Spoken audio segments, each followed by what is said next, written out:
a month ago, this is one of the things that convinced even Special Advisor to the President, Joey Concepcion, to be open to a lockdown. Sabi niya, well, August, mag-slow down naman, mag-ghost month naman, everybody's taking stock. At the same time, more importantly, let's protect the final quarter because that's where we can make up a lot of ground. Well, here we are. It's September 1, as Luchi pointed out. It's practically Christmas season. So how is the final quarter looking from your perspective? Well, it's very difficult, Rob, because the start and stop of businesses is not an easy thing to do. You have to remember, some of us in industry, we have, let's say, 400 employees, no? And we have to put them in furlough for a month or 2 weeks. And starting and stopping, accumulating inventory, ramping up production, is not an easy thing to do. So it will take at least 3 weeks to get back on the saddle, no, so to speak. Which is why Joey very wisely suggested this bakuna bubble. The bakuna bubble was patterned after the model of Singapore, France, Spain, and soon to be Indonesia, no? And this is to mitigate the economic impact of the lockdowns on the economy as a whole. What the problem? Okay. We don't have enough. That's what both the Department of Health and World Health Organization are saying. We don't have enough. We're not there yet. I don't think we're halfway there yet. Well, Amy, we're not there on a national level, but we're there on an NCR level. NCR is vaccinated at the first dose is 85%.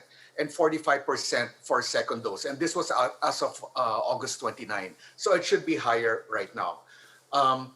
And we're very close to herd immunity, okay? And the good thing is that Metro Manila accounts for 37% of GDP. So look, the economy is really tanking. There's no other way to say it, but it's tanking, and I'll substantiate that with actual numbers later.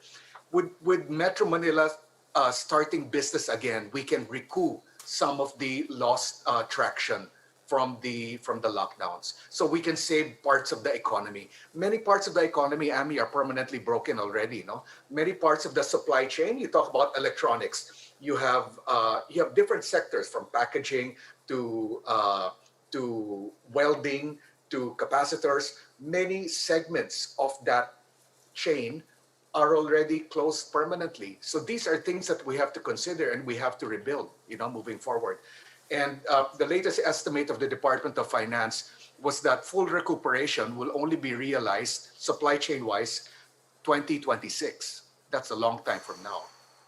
Okay. Andrew, of course, they're saying na the other factor that should be considered is the fact that the dominant strain now is Delta.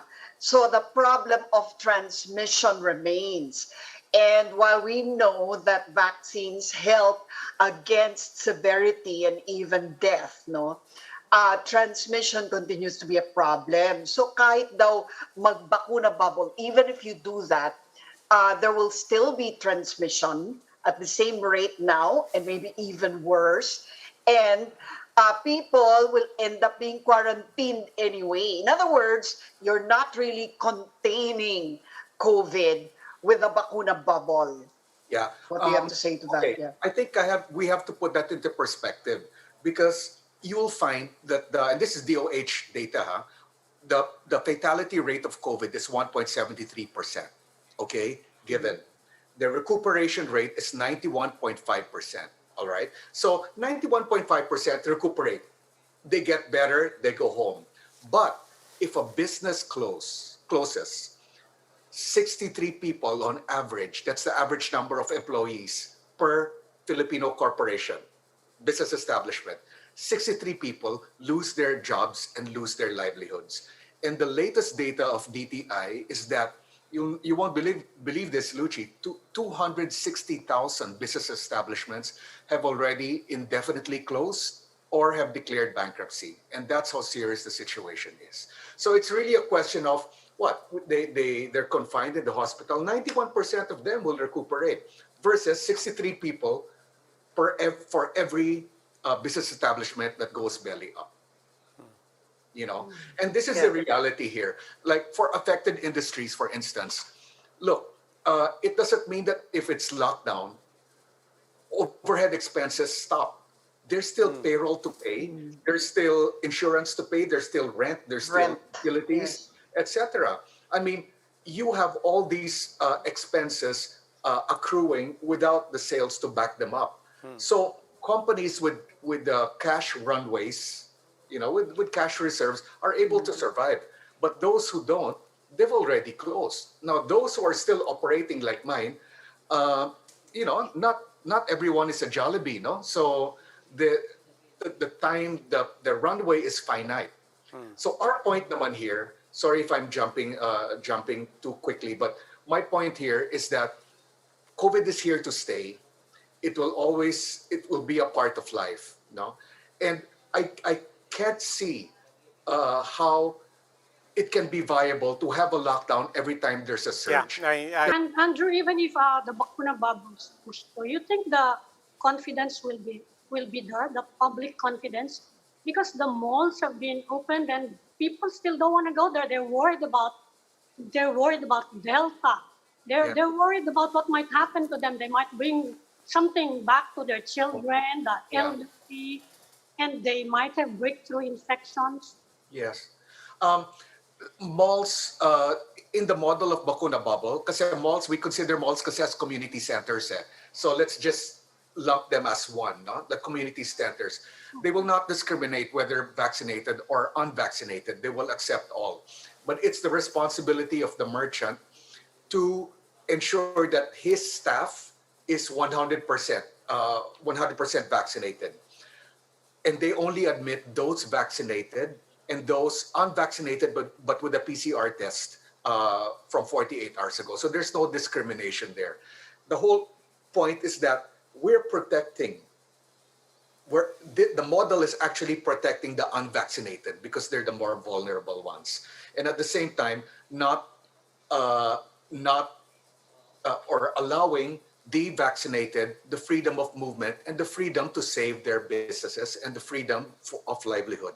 That's the whole rationale. So what would you like to see in lieu of I don't think the bubble is going to push through anytime soon.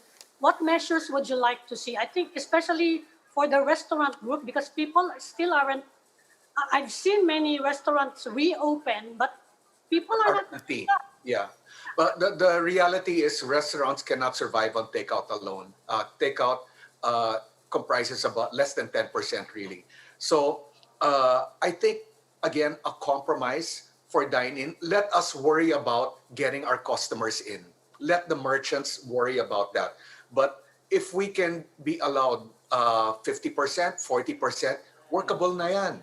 At least makakabayad ng payroll, no? At least our employees will not go hungry or would not worry about where their next meal will come from. Kasi at the moment, it's all being shouldered by the corporation itself or the business owner.